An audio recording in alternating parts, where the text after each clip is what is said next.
Just check the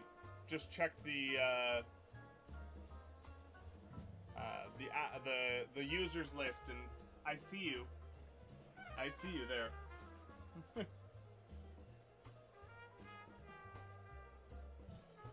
You are perceived.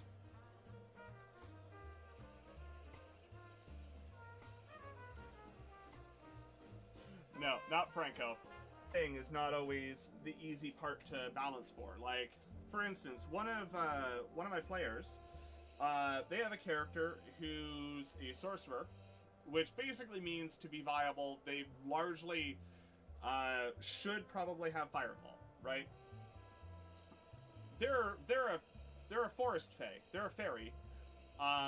Fireball is a little bit horrific in their view, but they're all about manipulation and illusion and stuff like that. So they asked me if we could reskin Fireball to be psychic instead.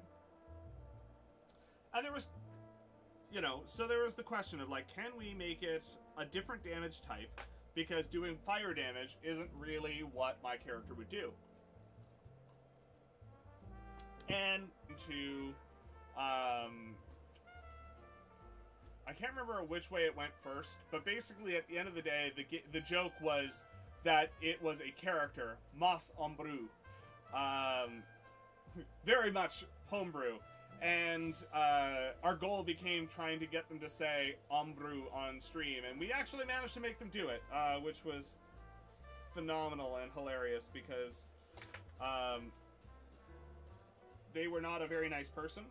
They were a bad DM, and basically shortly after that campaign ended, they pretty much saw themselves out of every possible community, which was hilarious. So yes, Ombrou is what, if that was home, sandpaper creates a really gross paste.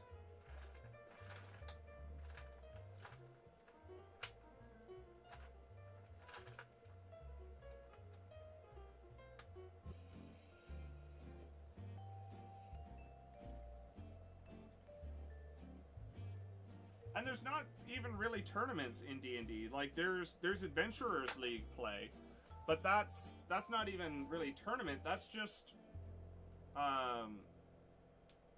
that's just group play that's been organized by modules organized by Wizards of the Coast. And those modules suck, I would like to say.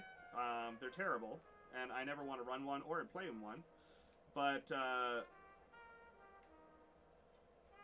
like, there isn't really it is a fairly big balance change because fire is resisted by the most creatures in the game, right? As a result of that, that means that on average they will do more damage to any given random monster in the game, which seems like a potentially big deal. However, I don't know about your games. I'm not pulling random monsters from the from the monster manual. I'm not grabbing random monsters. I'm creating my encounters. So it doesn't matter what random monsters or any aggregation of monsters is resistant to. And also, I make the rules. Guess what? That ancient dragon? Yeah, they were bullied as a kid and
two, three, and four of the electronics. The very, very first iteration was done by somebody else, and then I basically reworked the whole thing to meet our improve requirements and adjust a bunch of stuff.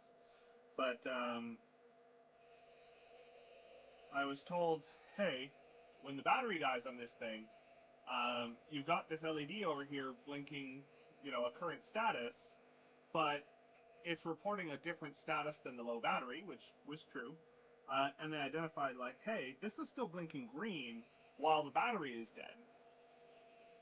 Can you change that so that... Whoa. Songs of the Spellbound Sea.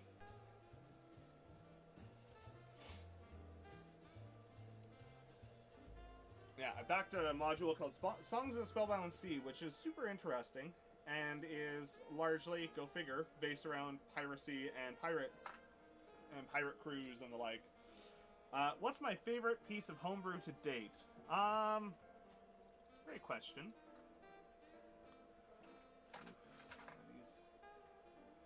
Those are a little lifted. I did not push that lid down hard enough. That one's better.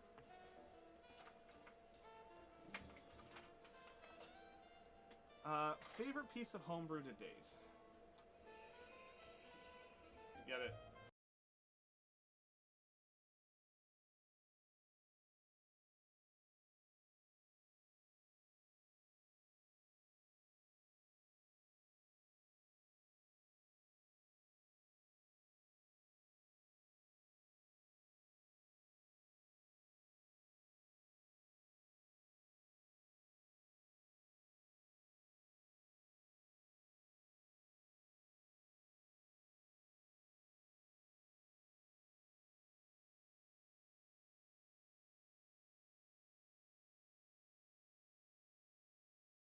Okay.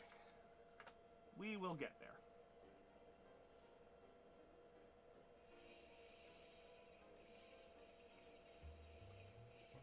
More damage against the monsters guy.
Do all sorts of random stuff here. We do 3D printing, we do dice making, we do electronics and engineering. We're currently partway through a, that is a chonk dice. A very pretty one at that.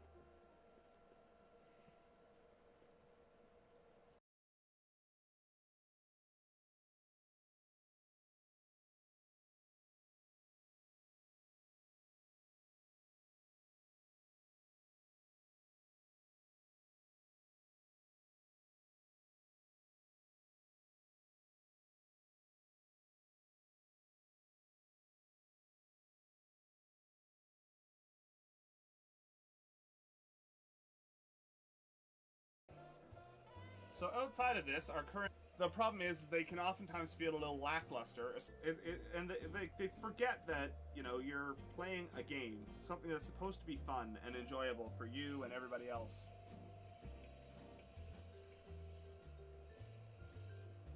Like, we're all gathered around a table talking about make-believe characters and rolling random pieces of plastic to get numbers and figure out what we're doing, right? Like,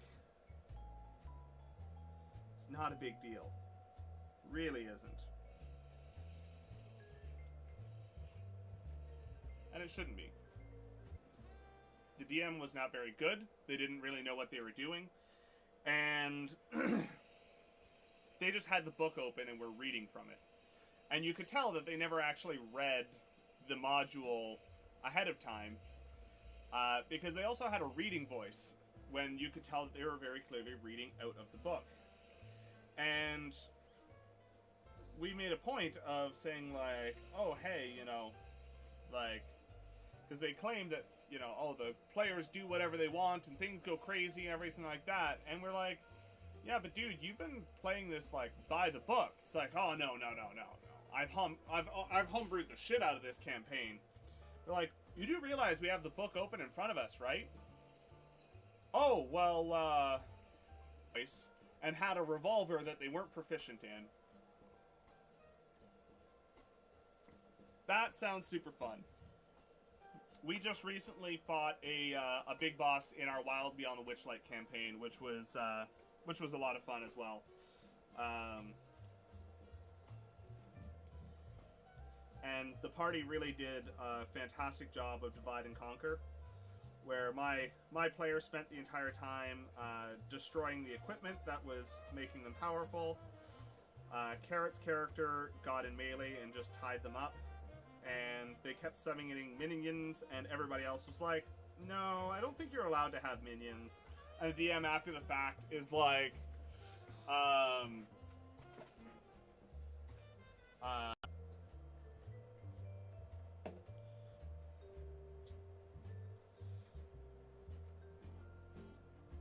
want to work with my players so that they have the most fun possible, especially in low levels.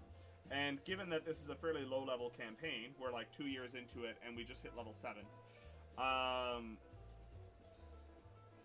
You can't have a class that feels terrible at low levels if you're going to be spending the entire campaign at low levels.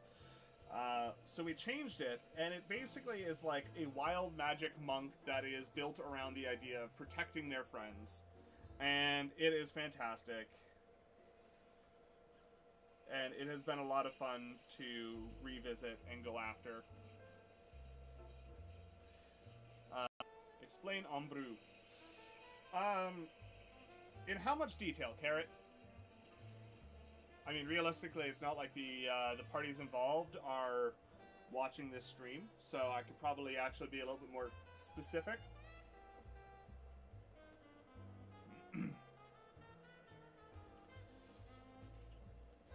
So, basically, a friend of ours was in a D&D campaign that was being streamed. 2 of our friends, actually. One of them ended up dropping out of the campaign for very good reasons.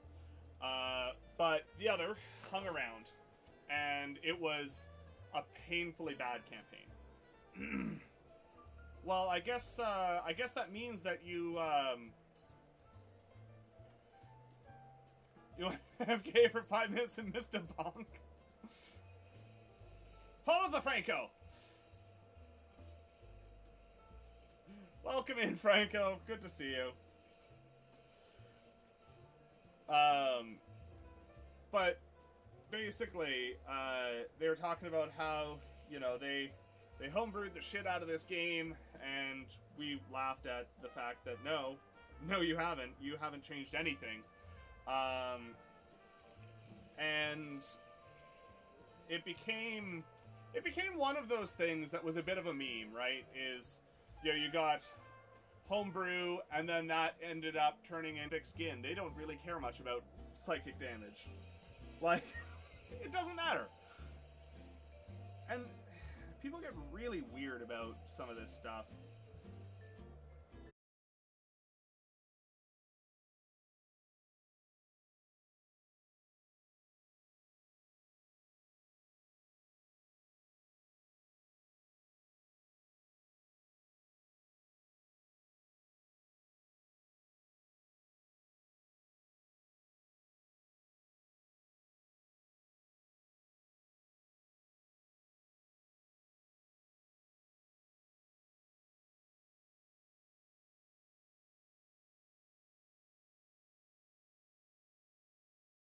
the proper welcome.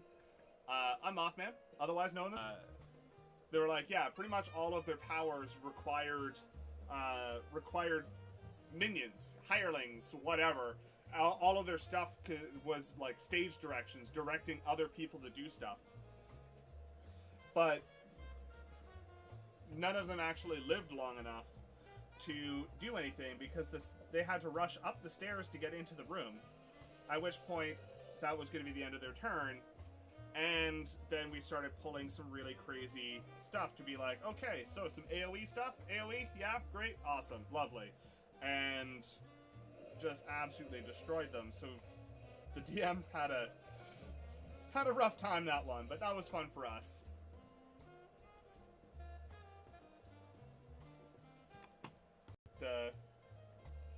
Yeah, it's a little goblin paladin that was designed for keeping the party alive for some first-time players. And Twilight Clerics are particularly good at that. They are very, very, very strong at... they have some auras that allow people to max out healing, and they've got... they have an aura that maxes healing and also gives 10 hit points every round.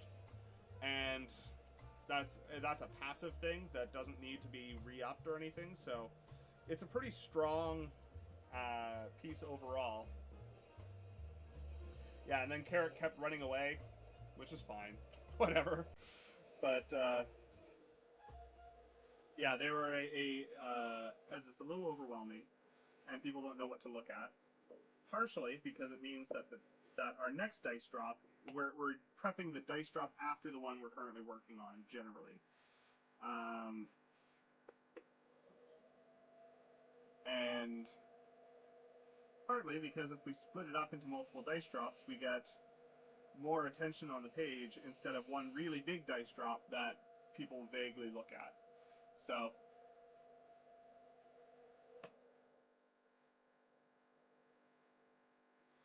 we'll be doing a dice drop. It probably won't be the full, complete totality of everything we have. So if you see something you really like, make sure you ask us.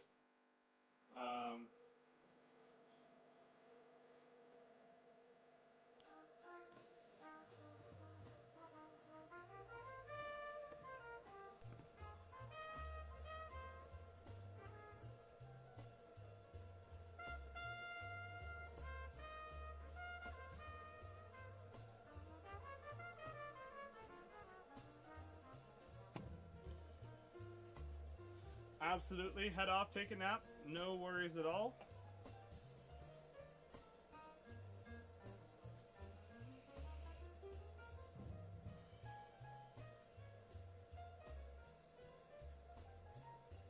Don't know what that noise was.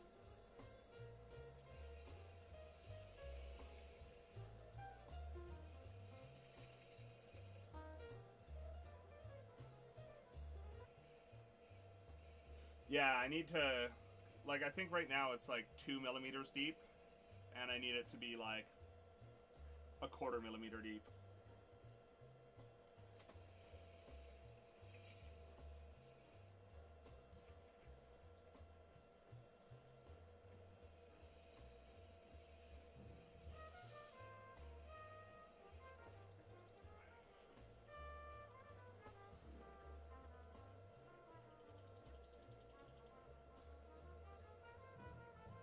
Oh, I know why that's so quiet.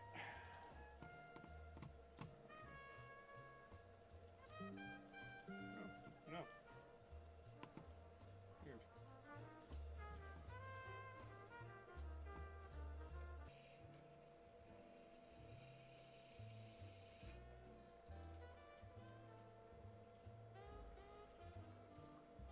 Character to play.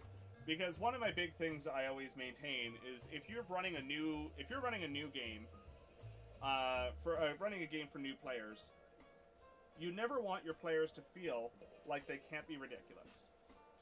As a result, you want somebody who's going to be the most ridiculous person at the table.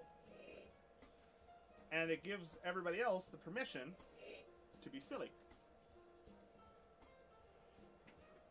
So, as a result, you had Chonk, who spoke with a really, really squeaky voice, right? Like, winning is everybody having fun. You can beat a combat, but you can also lose by beating a combat if everybody was so bored the entire time nobody cared. You know, and I know that that Theo mentioned that last night, that they'd recently done a combat and they were so bored because they spent half an hour smashing against a zombie and it was a foregone conclusion. Move on. We roll dice to figure out if something is or isn't going to happen. If there is no probability of something not happening, then just move on. You guys smash the zombies' head in. Oh, you know, it had 100 health left? Actually, it only had 1. Congratulations. How do you want to do this? How do you guys... Is that better, Carrot?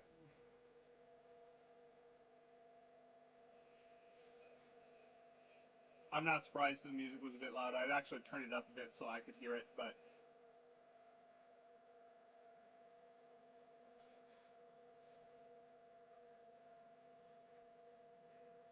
Because for some reason, OBS just really likes being the most quiet thing on my computer. Which is really annoying.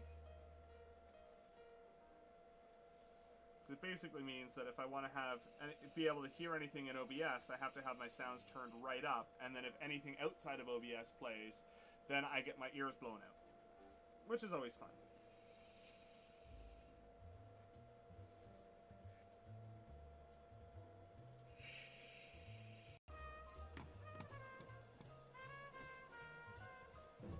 Oh, thanks, Nightbot.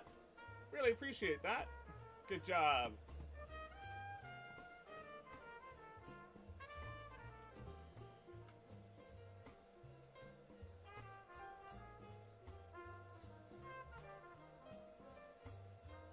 Thank you, Carrot.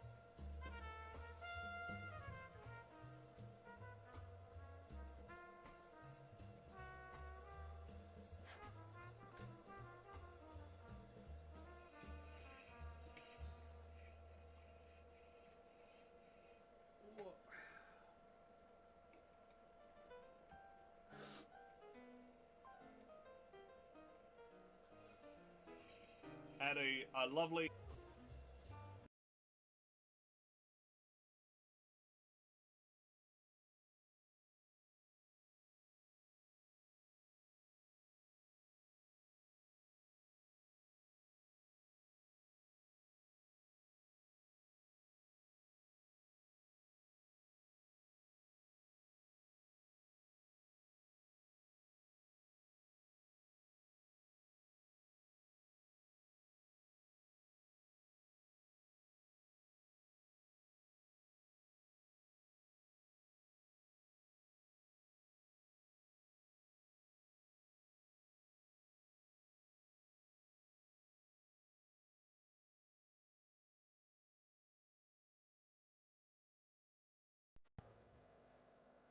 Yeah, top of the combat. It says don't line up, and then does. Like...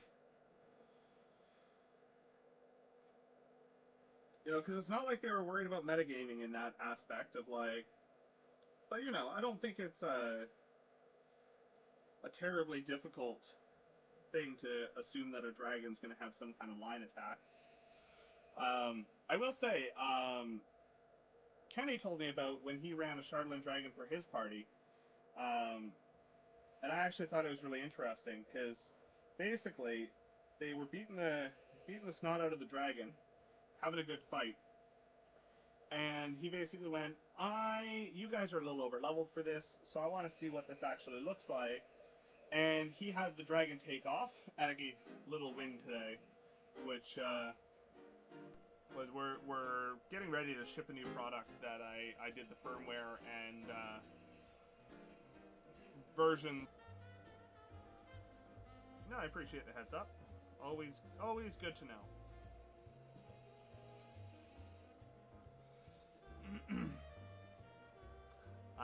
I recently backed a new 5e module, though, that I'm looking forward to. It was called... Oh, of course, that's not open. One moment. Let that load real quick. Oh, of course you're installing updates. Okay, well, I'll tell you what it was in a... Maybe I can get it on my phone.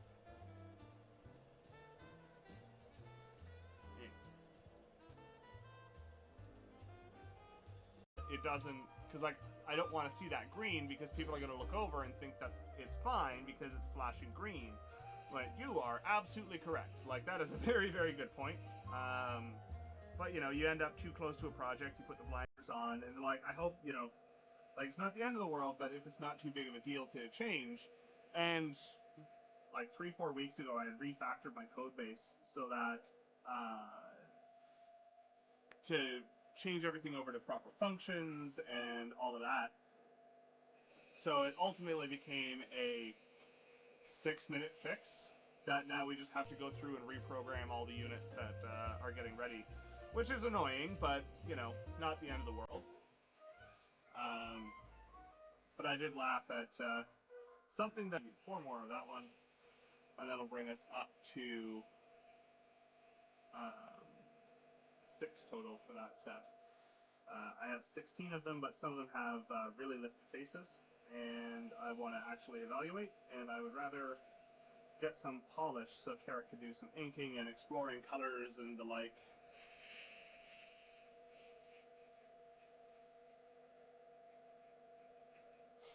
As you can imagine, once this is all done, we're going to be doing a dice drop online. We're just going to have to go through and do all the photography and see what's still left in the shop when we're all done. We try not to drop everything all at once, partially because a goblin paladin who wore like rotted out vestments over some really shiny plate armor he had stolen off a corpse, and it was a very fun